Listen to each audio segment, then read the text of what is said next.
محترم ورور عمر برهانی د ایران اوسیدونکي پوښتنه کړې ده، و یو څوک واده والی او د یو کال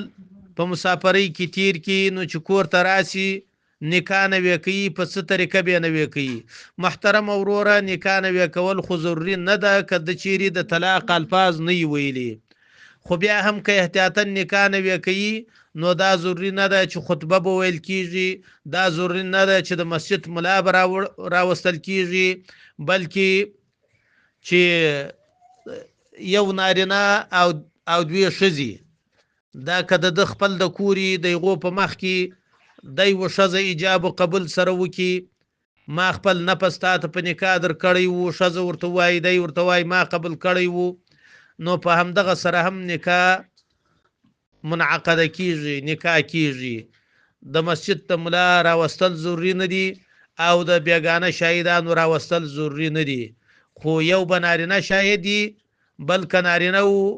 هم پروا نه لري، که د نارینه په ځای دوې ښځینه وي هم پروا نه لري. والله اعلم بالصواب.